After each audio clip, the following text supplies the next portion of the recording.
ನಾಗರಾಜ್ ಅವ್ರು ಒಂದು ವಿಷಯ ಅರ್ಥನೇ ಮಾಡ್ಕೊತಿಲ್ಲ ನೀವು.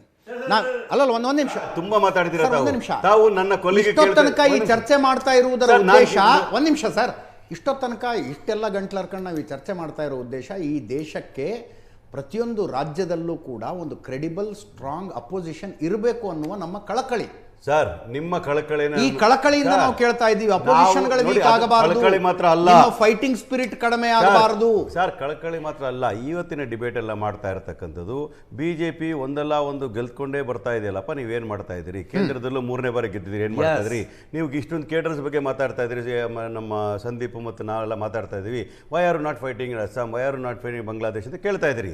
ಬಾಂಗ್ಲಾದೇಶಕ್ಕೆ ಹೋಗಿ ಫೈಟ್ ಮಾಡಬೇಕಾಗಿಲ್ಲ. I am talking about West Bengal. ನಾನು ನಿಮ್ಮನ್ನ ಕೇಳ್ತಾ ಇರ್ತಕ್ಕಂಥ ವಿಚಾರ ಏನಂತಂದ್ರೆ, ನೀವು ಒಂದು ಮೂಲದ ಪ್ರಶ್ನೆ ಕೇಳಿದ್ರಿ, ಹೇಗೆ ಬಿಜೆಪಿ ಅವರು ಗೆಲ್ತಾ ಇದ್ದಾರೆ ಅನ್ನೋ ವಿಚಾರಗಳನ್ನ. ನಾನು ನಿಮ್ಗೊಂದು ಎಕ್ಸಾಂಪಲ್ ಕೊಡ್ತೀನಿ. 2013ರಿಂದ 2018 ಕರ್ನಾಟಕ ರಾಜ್ಯದಲ್ಲಿ ಸಿದ್ದರಾಮಯ್ಯನವರು ಯಾವುದೇ ಸಮಸ್ಯೆಗಳಿಲ್ದಿರ 5 ವರ್ಷ ಆಡಳಿತವನ್ನು ಪೂರ್ಣ ಮಾಡಿದ್ರು. ಒಳ್ಳೆ ಕಾರ್ಯಕ್ರಮಗಳನ್ನು ಕೊಟ್ಟರು. ಯಾಕೆ ಸೋತ್ವಿ ನಾವು? ನೀವು ಹೇಳಿ. ನಾವು ಸೋತಿದ್ದಕ್ಕೂ ಕಾರಣಗಳನ್ನು ಆಮೇಲೆ ಹುಡ್ಕೊಂಡಿರ್ತೀವಿ. ಅದನ್ನ ಮಾಧ್ಯಮಗಳು ಹೇಳ್ತೀನಿ, ಮಾಧ್ಯಮಗಳು ಬೇರೆ ಬೇರೆ ವ್ಯಾಖ್ಯಾನಗಳು ಮಾಡಿದ್ರು. ಲಿಂಗಾಯತೀಶನ ತಂದರು, ಹಿಂಗೆ ಮಾಡಿದ್ರು, ಹಂಗೆ ಮಾಡಿದ್ರು ಅಂತಂದರು. ಸುಮಾರು ವಿಚಾರಗಳು ಈ ರೀತಿ ಭಾವನಾತ್ಮಕ ವಿಚಾರಗಳು ಬಂತು, ನಮಗೆ ಸೆಟ್ ಬ್ಯಾಕ್ ಆಗಿರೋದು ನೋಡಿದ್ದೀವಿ. ಇದೊಂದು classic example of Congress itself ತೋರಿಸ್ತೀನಿ. ಬಿಜೆಪಿ ಏನಾದರೂ ಈ ದೇಶದಲ್ಲಿ ಗೆಲ್ತಾ ಇದ್ದಾರೆ ಅಂತಂದರೆ ಅವ್ರ ಅಭಿವೃದ್ಧಿ ಅಜೆಂಡಾಯಿಂದ ಅಲ್ಲ, ಈ ದೇಶಕ್ಕೆ ಏನಾದರೂ ಒಳ್ಳೇದು ಮಾಡಿದಾರೆ ಅನ್ನೋ ಅಜೆಂಡಾಯಿಂದ ಅಲ್ಲ, ಈ ದೇಶಕ್ಕೇನೋ ವರಮಾನವನ್ನು ಈ ದೇಶದಲ್ಲಿರ್ತಕ್ಕಂಥ ಎಕನಾಮಿನ ಇಂಪ್ರೂವ್ ಮಾಡಿದಾರೆ ಅಂತಲ್ಲ, ಈ ದೇಶದಲ್ಲಿ ಹೈಯೆಸ್ಟ್ ಸಾಲ ಮಾಡಿರ್ತಕ್ಕಂಥ ಅವರೇ, ಹೈಯೆಸ್ಟ್ ಅನ್ಎಂಪ್ಲಾಯ್ಮೆಂಟ್ ತಂದಿರೋದವ್ರೆ. ಆದ್ರೆ ತಿಳ್ಕೊಳ್ಳಿ,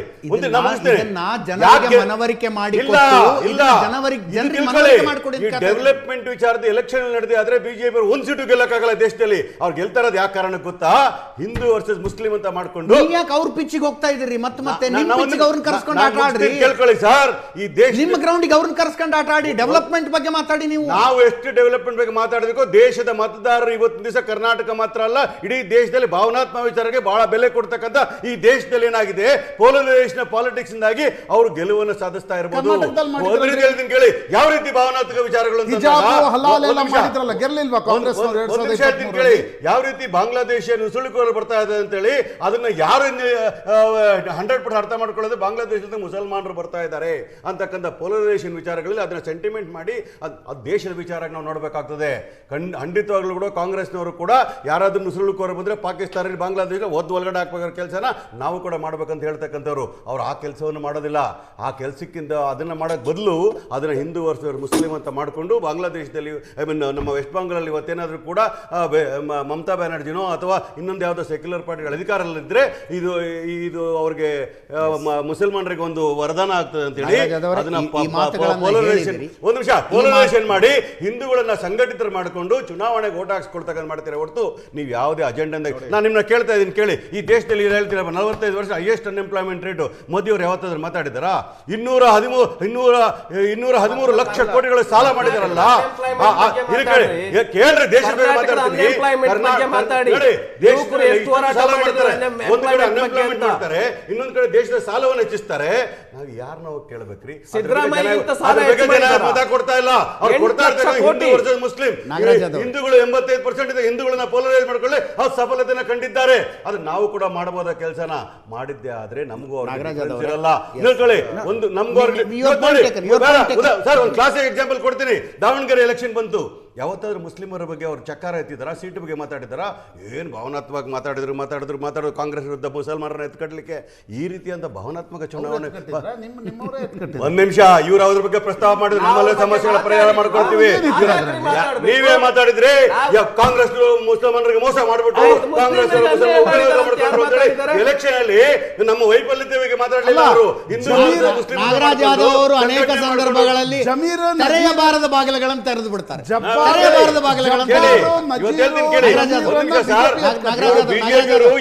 ಭಾವನಾತ್ಮಕ ವಿಚಾರ ಕಟ್ತಾರೆ ಅಂದ್ರೆ ಒಂದ್ ಕಡೆ ಮುಸಲ್ಮಾನರ ನಮ್ಮ ಮೇಲೆ ಎತ್ಕೊಡ್ತಾರೆ, ಹಿಂದೂಗಳನ್ನ ಮುಸಲ್ಮಾನರನ್ನ ಎತ್ಕೊಡ್ತಾರೆ. ಮುಸ್ಲಿಂ ಅಂತ ಮಾಡಿ ಅವರು ಸಫಲತೆನ ಕಂಡಿರ್ಬೋದು. ಅಲ್ಲ, ಇವತ್ತು 15 ವರ್ಷ ಆದ್ಮೇಲೆ ಮಮತಾ ಬ್ಯಾನರ್ಜಿಗೆ ಮನೆಗೆ ಕಳಿಸಿದಾರೆ ಅಂದ್ರೆ ಇವರು ಕೂಡ 15 ವರ್ಷ ಮನೆಗೆ ಕಳಿಸ್ತಾರೆ. ಯೋಚನೆ ಮಾಡಿ. ನಾಗರಾಜ್ ಯಾದವ್ ಅವರ ಪ್ರಶ್ನೆಗಳಲ್ಲೇ ಅಲ್ಲಿ ಉತ್ತರ ಇದೆ. ನಾನು ಆಗಲೇ ಹೇಳಿದೆ, ಬರೀ ಹಿಂದೂ ಧ್ರುವೀಕರಣದ ಅತಿರೇಕಗಳನ್ನ ಕರ್ನಾಟಕದಲ್ಲಿ ಬಿಜೆಪಿ ಮಾಡಿದ್ರಿಂದ 2023 ಸೋಲು. ಹಿಜಾಬು, ಹಲಾಲು ಎಲ್ಲ ಚರ್ಚೆ ಆಗಿ ಕಳ್ಕೊಂಡ್ರು, ಅಧಿಕಾರ ಕಳ್ಕೊಂಡ್ರು. ಇನ್ನೊಂದು ಹಿಂದೂ ಮತಗಳ ಧ್ರುವೀಕರಣ ಆಗ್ತಾ ಇದೆ. ಯಾಕೆ ಆಗ್ತಿದೆ? ನಾ ಅದಕ್ಕೆ ಹೇಳಿದೆ, ದಟ್ ಈಸ್ ಎ ರಿಯಾಕ್ಷನ್. ಶಾಬಾನೋ ಪ್ರಕರಣ ರಾಜೀವ್ ಗಾಂಧಿ ಓಪನ್ ಮಾಡಿದ್ದಿಲ್ಲ ಅಂತಂದರೆ ಅಯೋಧ್ಯೆಯ ಮೂಮೆಂಟ್ಗಿಂತ ಹಿಂದೆ ವಿಶ್ವ ಹಿಂದೂ ಪರಿಷತ್ ಗಂಗಾ ಪೂಜೆ ಅಭಿಯಾನ ಮಾಡಿತ್ತಲ್ಲ, ಏನು ಭಾಳ ದೊಡ್ಡ ರೆಸ್ಪಾನ್ಸ್ ಸಿಕ್ಕಿರಲಿಲ್ಲ. ಯಾವಾಗ ನೀವು ಮುಸ್ಲಿಂ ತುಷ್ಟೀಕರಣವನ್ನು ಅತಿರೇಕಕ್ಕೆ ಒಯ್ತೀರಿ, you are opening a door to BJP. Congress Muslim ತುಷ್ಟೀಕರಣ ಎಂದೂ ಮಾಡೋದಿಲ್ಲ. ಮೊನ್ನೆ ಎಕ್ಸಾಂಪಲ್ ತಗೊಳ್ಳಿ, ಮುಸ್ಲಿಂ ವಿಚಾರಕ್ಕೆ ಕೆಲವು ವಿಚಾರಗಳು ಬಂದಾಗ ನಾವು ಜಾತಿ ಧರ್ಮವನ್ನು ನೋಡೋದಿಲ್ಲ, ಆದ್ರೆ ನಮ್ಮ ಮೇಲೆ ಗೂಬೆ ಕೂಡಿಸ್ತಕ್ಕಂಥ ಕೆಲಸವನ್ನು ಮಾಡ್ತಾರೆ. ನಾವು ಮುಸ್ಲಿಂ ಅಪೀಸ್ಮೆಂಟ್ ಮಾಡ್ತೀನಿ ಅಂತ ಗೂಬೆ ಕೂಡಿಸ ಕೆಲಸವನ್ನು ಮಾಡಿ ಪೋಲರೈಸೇಷನ್ ಮಾಡ್ತಕ್ಕಂಥ ರಾಜಕೀಯ ಕುತಂತ್ರ ಮಾಡ್ತಾ ಇದ್ದಾರೆ ಬಿಜೆಪಿಯವರು. ನಾಗರಾಜ್ ಯಾದವ್ ನೋಡಿ, ಮನಮೋಹನ್ ಸಿಂಗ್ ಮನಮೋಹನ್ ಸಿಂಗ್ ನಿಷ್ಕಳಂಕ ರಾಜಕಾರಣ ಮಾಡಿದ್ರ? ಸರ್ಕಾರದ ಮೇಲೆ ಏನೋ ಆರೋಪ ಬಂದ್ರು, ಮನಮೋಹನ್ ಸಿಂಗ್ ವಿರುದ್ಧ ವೈಯಕ್ತಿಕವಾಗಿ ಯಾವುದೇ ಆರೋಪ ಬರಲಿಲ್ವಾ? ಅಂಥ ಮನಮೋಹನ್ ಸಿಂಗ್ ಪಾರ್ಲಿಮೆಂಟ್ನಲ್ಲಿ ನಿಂತು ಈ ದೇಶದ ಸಂಪನ್ಮೂಲಗಳ ಮೇಲೆ ಮೊದಲ ಹಕ್ಕು ಮುಸಲ್ಮಾನರಿಗೆ ಅನ್ನುವಂತಹ ಮಾತನ್ನ ಎಲ್ಲರಿಗೂ ಸಮಾನ ಹಕ್ಕು ಅಂತ ಹೇಳ್ತಾರೆ. ಮೊದಲ ಹಕ್ಕು ಅನ್ನೋ ವಿಚಾರ ಬರೋದಿಲ್ಲ, ಸಮಾನ ಹಕ್ಕು ಅನ್ನೋ ವಿಚಾರ ಹೇಳ್ತಾರೆ. ನಿಮ್ಮ ಮೂಗಿನ ಕ್ಲಿಪ್ಪಿಂಗ್ ಸಮಾನ ಹಕ್ಕು ಅಂತ ಹೇಳ್ತೀವಿ ನಾವು. ಸಮ ಸಮಾಜವನ್ನು ಕಟ್ಟಲಿಕ್ಕೆ ನಾನು ಹೇಳಿದ್ದು ಕ್ಲಿಪ್ಪಿಂಗ್ ನಲ್ಲಿದ್ರೆ ನೀವೇನ್ ಮಾಡ್ತೀರಿ, ನೀವು ಹೇಳಿದ್ದು ಕ್ಲಿಪ್ಪಿಂಗ್ ನಲ್ಲಿದ್ರೆ ನಾನೇನ್ ಮಾಡ್ಬೇಕು? What circumstances Manmohan Singh live ಅಲ್ಲಿ ಡಿಸೈಡ್ ಆಗ್ಬಿಡ್ಲಿ, ಡಿಸೈಡ್ ಆಗ್ಲಿ, ಲೈವ್ ಅಲ್ಲಿ ಡಿಸೈಡ್ ಆಗ್ಬಿಡ್ಲಿ. ಮೊದಲನೇ ಹಕ್ಕು ಅಂತಲ್ಲ, ಎಲ್ಲರಿಗೂ ಸಮಾನವಾಗಿರ್ತಕ್ಕಂಥ ಹಕ್ಕನ್ನು ಪ್ರತಿಪಾದನೆ ಮಾಡ್ತಕ್ಕಂಥದ್ದು ರಾಜಕಾರಣಿ ಯಾರು? ಮನಮೋಹನ್ ಸಿಂಗ್ ಅಂತ ಒಬ್ಬ ಮೇಧಾವಿ ಬಗ್ಗೆ ನೀವು ರಾಂಗ್ ವ್ಯಾಖ್ಯಾನ ಮಾಡ್ತಕ್ಕಂಥದ್ದು ನಿಮಗೆ ಶೋಭೆ ತರ್ತಕ್ಕಂಥ ಅಲ್ಲ.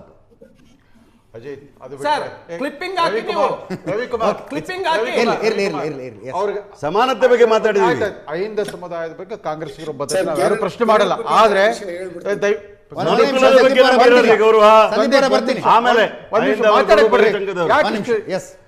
ನೋಡಿ, ಆಗಸ್ಟ್ 11, 2020 ಕಾಂಗ್ರೆಸ್ ಪಕ್ಷದ ಒಬ್ಬ ದಲಿತ ಅಖಂಡ ಶ್ರೀನಿವಾಸ್ ಮನೆ ಮೇಲೆ ದೊಂಬಿ ದಾಂಧಲೆ ಮಾಡೋರು ಮನೆಗೆ ಬೆಂಕಿ ಹಚ್ಚಿದ್ರು. ಕರ್ನಾಟಕದ ಯಾವತ್ತೊಬ್ಬ ದಲಿತ ಶಾಸಕರ ಮನೆ ಸುಟ್ಟಿದ್ದಂತ ಪ್ರಸಂಗನೇ ನಾವು ಕೇಳಿಲ್ಲ. ಅವ್ರ ಹೆಂಡತಿ ಮಕ್ಕಳು ಕರ್ಕೊಂಡು ಬೀದಿಯಲ್ಲಿ ನಿಂತಿದ್ರು. ಅದಕ್ಕೆ ಕಾರಣರಾಗಿರೋ ದೊಂಬಿ ದಾಂಧಲೆ ಮಾಡಿದ ಮುಸ್ಲಿಮರನ್ನ ತುಷ್ಟೀಕರಣ ಮಾಡೋಕೆ ಹೋಗ್ಬಿಟ್ಟು ಅವ್ರು ದಾರಿ ತಪ್ಪಿಸ್ಬಿಟ್ರಿ. ಆ ಘಟನೆ ಖಂಡಿಸ್ಲಿಲ್ಲ. ಅಷ್ಟೇ ಅಲ್ಲ, ಆ ದಲಿತ ಶಾಸಕ ಇಡೀ ರಾಜ್ಯದಲ್ಲಿ ಹೈಯೆಸ್ಟ್ ಲೀಡ್ ನಿಂದ ಗೆದ್ದರು.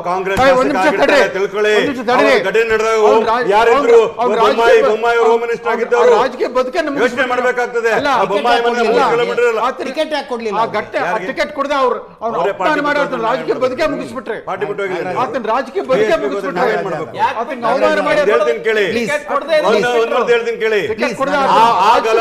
ಮನೆ ಸುಟ್ಟವ್ರ ಮೇಲೆ ಕ್ರಮಗಳನ್ನು ಕೈಗೊಂಡಿದ್ದೀರಾ ಇಲ್ವಾ? ನಾವೇನೋ ಮಾತಾಡಿದ್ವಿ, ಯಾರೇ ತಪ್ಪು ಮಾಡಿದ್ದಾರೆ, ಯಾರೇ ತಪ್ಪು ಮಾಡಿ ಓದ್ದು ಒಳಗಡೆ ಹಾಕ್ಬೇಕಂತ ಹೇಳಿದವ್ರು ನಾವು. ಆ ಘಟನೆಗೆ ಕಾರಣ ಯಾರು ಗೊತ್ತಾ? ಈ ಕರ್ನಾಟಕ ರಾಜ್ಯದ ಅಂದಿರ್ತಕ್ಕ ಸರ್ಕಾರವೇ ಕಾರಣ ಆಗಿರುತ್ತೆ ಹೇಳ್ತೀನಿ. ಒಬ್ಬ ಕಾಂಗ್ರೆಸ್ ಶಾಸಕನ ಮನೆಯನ್ನು ರಕ್ಷಣೆ ಮಾಡ್ಲಿಕ್ಕೆ ಆಗದೆ ಇರೋರು ಯಾವ ರೀತಿ ಸರ್ಕಾರ ಮಾಡಿದ್ರು, ಅದಕ್ಕೆ ಜನ ತಿರಸ್ಕಾರ ಮಾಡಿ ಮನೆಗೆ ಕಳಿಸಿದ್ದವರಿಗೆ. ಆ ಶಾಸಕನ ರಾಜಕೀಯ ಬದುಕೆ ಅದರಲ್ಲೂ ರಾಜಕೀಯ ಮಾಡಕ್ ಹೋದ್ರಿ ಇವರು. ಆ ಘಟನೆ 10 ದಿವಸ ತಗೊಂಡ್ರಿ ನೀವು. ಅದು ನನ್ನ ಮನೆ ಪಕ್ಕದಲ್ಲಿರೋ ವಿಚಾರ. ನನಗೆ ನರೇಂದ್ರ ಅವ್ರ ಮನೆಗೆ ನಾವು ತುಷ್ಟೀಕರಣದಲ್ಲಿ ನಂಬಿಕೆ ಇಟ್ಕೊಂಡೇ ಇಲ್ಲ. ಅದು ಹಿಂದೂಗಳಾಗಲಿ ಮುಸಲ್ಮಾನರಾಗ್ಲಿ. ಆದ್ರೆ ಹಿಂದೂಗಳ ತುಷ್ಟೀಕರಣ ಮಾಡ್ತಾ ಇರ್ತಕ್ಕಂಥದ್ದು ಬಿಜೆಪಿಯವರು ಸಫಲತೆ ಕಂಡಿರ್ಬೋದು. ಅದು 3 ಎಲೆಕ್ಷನ್ಗಳಿಗೆ ಕೊನೆ ಆಗ್ತದೆ ಅನ್ನೋ ಮಾತನ್ನು ಇವತ್ತು ನಿಮ್ಗೆ ಹೇಳ್ತಾ ಇದ್ದೀನಿ. ಭವಿಷ್ಯದಲ್ಲಿ ಇದು ತುಂಬಾ ದಿನ ನಡೆಯೋದಿಲ್ಲ ಭಾರತ ದೇಶದಲ್ಲಿ. ತಮಿಳುನಾಡಿನಲ್ಲಿ ಏನೋ ಒಂದು ಬೇರು ಬಿಡಬೇಕು ಅಂತ ಶತಪ್ರಯತ್ನ ಮಾಡ್ತಿದ್ದಾರೆ ಅವರು 15 ವರ್ಷಗಳಿಂದ, ಆಗ್ತಾ ಇಲ್ಲ. ಕೇರಳ ಈ ಸಲ 3 ಸೀಟು ಹೈಯೆಸ್ಟ್ ಬಂದರು, ಆದರೂ ಬಿಜೆಪಿಯ ಕನಸುಗಳು ಈಡೇರ್ತಾ ಇಲ್ಲ. ಅದು ನನಗನ್ಸುತ್ತೆ ಕೇರಳಕ್ಕೆ ತಡೆದು ನಿಲ್ಸೋಕ್ಕಾಗತ್ತೆ, ತಮಿಳ್ನಾಡಿಗೆ ತಡೆದು ನಿಲ್ಸೋದಕ್ಕಾಗತ್ತೆ, ಕರ್ನಾಟಕದಲ್ಲಿ ಆಲ್ಟರ್ನೇಟಿವ್ ಗೌರ್ಮೆಂಟ್ ತರೋದಕ್ಕಾಗತ್ತೆ. ಬಟ್ ಅಸ್ಸಾಂ ಒಂದು ಸಲ ಸೋತ್ರೆ 3 ಸಲ ಸೋಲ್ತಾರೆ. ಉತ್ತರ ಪ್ರದೇಶ ಯಾವುದೇ ಆಸೆ ಕಾಣಿಸ್ತಾ ಇಲ್ಲ. ಗುಜರಾತ್ ಬಗ್ಗೆ ಚರ್ಚೆ ಮಾಡದೇ ಇರೋದೇ ಒಳ್ಳೆಯದು. ಮಧ್ಯಪ್ರದೇಶ ತಮಿಳುನಾಡು ಕಳ್ಕೊಂಡು 59 ವರ್ಷ ಆಯಿತು. 1967ರಿಂದ ಕಾಂಗ್ರೆಸ್ ಇಲ್ಲವೇ ಇಲ್ಲ. ಕಾಂಗ್ರೆಸ್ ವಿರೋಧಿ ಸಿದ್ಧಾಂತ ತಂದ್ಬಿಟ್ಟು ದ್ರಾವಿಡಿಯನ್ ಪಕ್ಷಗಳು ನಿಮ್ಮ ಮುಗಿಸ್ ನೋಡಿ.